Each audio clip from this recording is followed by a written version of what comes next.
Galaxy Note 10 is a very interesting phone, and I really do have to commend Samsung for always keeping this device feeling so fresh every single year. So much like the bunch from the Note 7, the Note 8, the Note 10 is another large leap made in many ways. Whether it's for their incredibly strange decision to make a smaller sized Note 10 or for very distinct overall design or texture of the Note 10. And I must say that this does look very different than anything else in the market, which does make it pretty exciting. With that said, this phone caught my attention right away as soon as I saw it, and I am very excited to be able to review it today.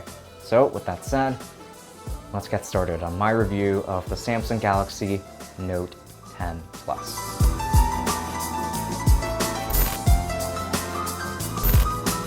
The unboxing experience isn't something that has changed really all that much throughout the years. So in the box, you're going to find the Note 10 itself and the remainder of the accessories, which include the AKG earbuds, which do sound very nice by the way, the cable for charging along with the power brick, some instructions, and replacement tips for your stylus. The exterior design of this device is quite frankly one of the best aesthetic designs I have ever seen in any mobile device. I love it. The phone is built very well, constructed almost entirely of glass for the exception of the corners over here, which are constructed of stainless steel, I believe.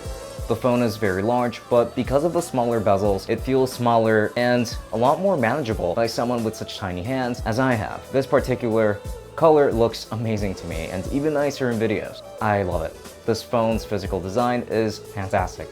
Samsung did an amazing job here. But this is all subjective because I have also seen that some people aren't necessarily the biggest fans of this color. I personally very much like it. Luckily, there are many options to look for. This device was released alongside the Samsung Galaxy Buds, which look awesome and are great. They actually sound very good. And we will be reviewing this pair shortly, so stay tuned for that within the next week or two. This device features an amazing 6.8-inch 3040 by 1440 Super AMOLED display that gets incredibly bright, and I struggle to find the edges for it, quite frankly, every now and then. The bezels here are incredibly subtle. They're actually pretty difficult to look at, or at least find from the front. But then when you tilt it to the side, you can see a little bit of a bezel, but even then, they hid them incredibly well this time around. And that is actually a great thing. That is what I would want from a 2019 phone. Now, as for the screen itself, the colors look amazing as they're very vibrant without overpowering anything else. It's great for watching content, and you can zoom into the image for YouTube so that it can occupy the entire screen, or you can just watch it at 16:9. However, when you do decide to zoom in so that it can take up the entirety of the image, then it does crop out a little bit of the video, but I haven't found that to be very distracting. It's honestly quite amazing for watching movies, YouTube videos, scrolling around the homepage, or web browser and playing games. Everything feels very immersive with this display. And the S Pen is actually one of the biggest improvements for me. I'm actually huge into drawing, and being able to have a device to just take notes on and have doodles on, and the Note 10 allows me to do just that. It's actually really cool. I guess you could say that that is actually a selling feature for me, since I like drawing so much. Drawing or writing on this display with this stylus feels very natural, better than a lot of other devices I've tested. Palm rejection is also nearly perfect. You can rest easy because the stylus is close enough to the screen will not react to any other points of contact. Drawing on the screen while laying your wrist on it actually doesn't allow it to do anything else. It only reacts to the stylus. It's pretty comfortable to write on this and draw on it. I actually like it quite a lot. It's awesome. And there are so many things that you can actually do with it. So as soon as you remove the stylus from its slot, immediately it's going to open this little panel here that allows you to quickly select different applications for it, such as Create Note, View All Notes, Smart Select, Screen Write, Live Messages, and AR Doodle. This little bubble here is actually always going to be available on the screen so that you can quickly access any of the controls for the stylus itself. It's actually really cool how they've centered quite an important section of this phone based off of the stylus. They made it an integral part of it, and I like it a lot. Now quickly, I would just like to touch on the many awesome smaller little features about this phone that make it so special. And there are a lot of great things about it. This Note 10 Plus, it's water resistant and has a rating of IP68, which is, I believe, the highest at the moment for any smartphone that's not specifically designed to be submerged. The screen itself, or the very front, is almost entirely just screen, for the exception of the tiny bezel at the bottom, tiny bezel at the top, and that tiny little punch hole camera at the front. Its servo speaker design is also really cool. You got a speaker at the bottom of this phone and another one actually behind the glass at the upper corner, and it vibrates. You could definitely feel it when you're listening to anything or watching something. So even if you block the speaker at the bottom, you won't be blocking all of it because you're still getting sounds from the back of it, and it's really cool. If you put your hand behind it, it actually won't really muffle anything, so it's quite nice. It is worth noting that with this device, you actually get the fingerprints embedded right into the screen. That's why you won't see anything at the back. It allows the back to look a lot cleaner, and it also makes it so that the phone can continue to have an all-screen design without having to worry about making space for the fingerprint scanner. So that's very nice to have, which, by the way, it is very fast, it's very accurate, it's awesome. And at the very top, you're going to find the SD card slot. It's awesome. I'm honestly very happy that it still has that feature. Galaxy devices, like you've had for a long time now, you get wireless charging. Not something I necessarily care for that much, but I know that a lot of other people do. There's a lot packed into this phone. It's very thin, by the way. And now here at Tech Summit, we actually do believe that specs are very important.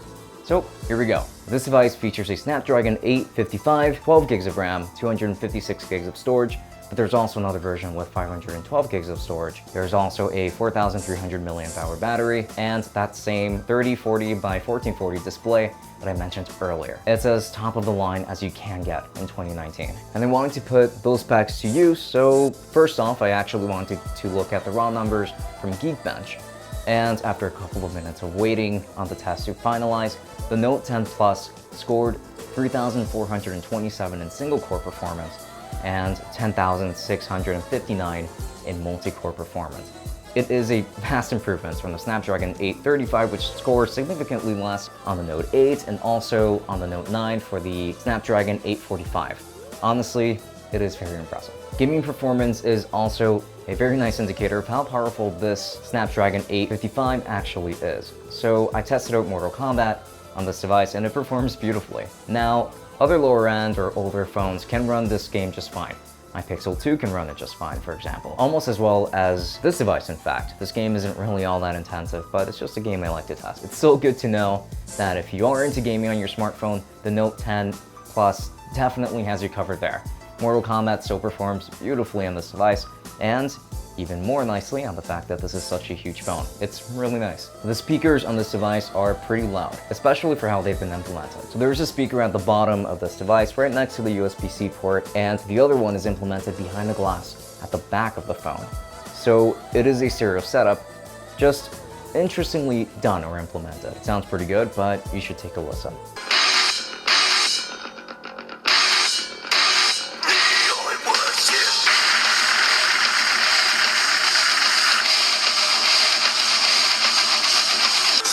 And welcome back to Tech Summit 3.0. We have taken a very long break of about, I'd say, 3 months to collect everything.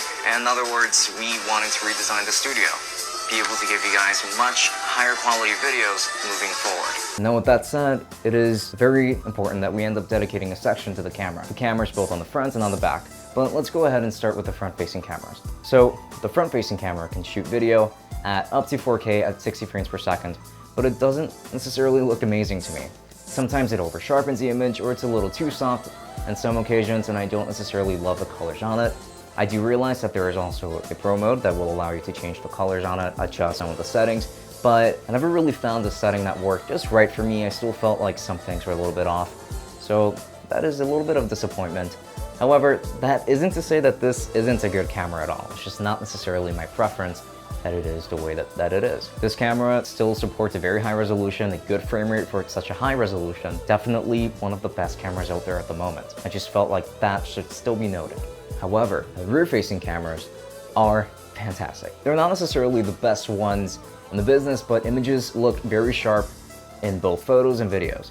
And I brought that up, I say those, because this phone actually supports 3 different cameras. So you have the main camera, which is the one that you would be using on your day-to-day life. Another camera, which is a telephoto lens that will actually be best for taking shots from far away, or actually to get very close, be able to zoom very, very close without sacrificing too much of your sharpness.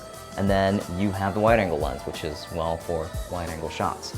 and I actually very much enjoy to use all of them. Similarly to in the front-facing camera, because these have larger sensors, images do look a lot better, even though they shoot at the same resolution, which is 4K at 60 frames per second.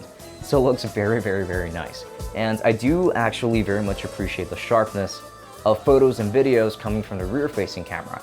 I actually happen to think that these are very good. So quite frankly, with everything I've talked about here, it really seems like this is a pretty nice improvement from the cameras of any of the last generations. Even the Note 9s, which is also very good, this is still a very nice improvement. And as for battery life, it is actually pretty awesome. It will easily last you all day, thanks to the relatively large battery of 4,300 milliamp hours and Samsung's software optimization that has definitely gotten a lot better over time, even if it's not as good as stock Android for battery efficiency. Either way, this device charges very quickly with the fast charger included, and you should expect to be at 100% in about an hour or so, which is still awesome.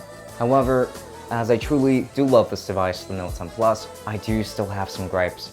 This is all just for the better, in my opinion. So to begin with, this design is actually very slippery, and I definitely urge you to cover it up in some way. Whether it's with a skin or a case, though considering how slippery it is, it may not necessarily save you because part of the slipperiness is just how thin this device is. It is designed beautifully, but you would still have to get a case for it. I would definitely do that, and I will as soon as I get the opportunity. Another complaint that I have is that there is a missing headphone jack. Samsung seemed to be the only manufacturer, pretty much, that actually kept the headphone jack around for so long. I mean, the S10 and the S10 Plus have them, which were phones released this year. So seeing that a larger phone than both of those doesn't have a headphone jack is actually pretty strange, and Samsung also trying to send out a message that the headphone jack is dead, officially. It is a real shame, quite frankly. The other complaint that I would have, and it is actually a pretty minor one and it is very subjective, it just has to do with the front-facing camera. I don't necessarily love it. It's not that it's not good, it is still great. It's just not the greatest one, and I do believe that it should be the greatest one considering that this is the phone that was released last at the time of this video.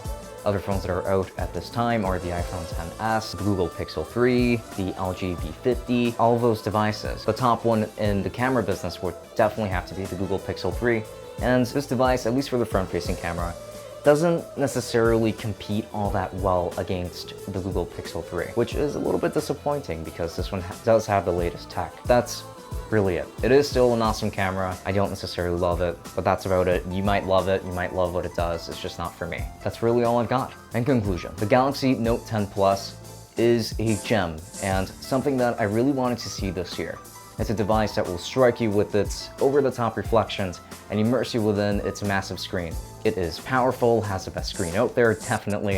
An amazing set of cameras, yes, even the front-facing one. Great battery life and a ton of gimmicks that make the Galaxy phone so enthralling to people. With that said, if you're ready to say goodbye to the headphone jack, then this phone will be worth getting because it does just about everything else very, very right. You do get a solid recommendation from me. If you're interested in the Galaxy Note 10 Plus or even its younger sibling, then check it out through our affiliate link in the description. If you use our links when you purchase, then we do get a small commission that helps us run things a little more smoothly around here at no additional cost to you. So if you would like to support us, we'd really appreciate it if you, at the very least, checked it out. Thank you for joining me in this video. This has been Francisco from Tech Summit.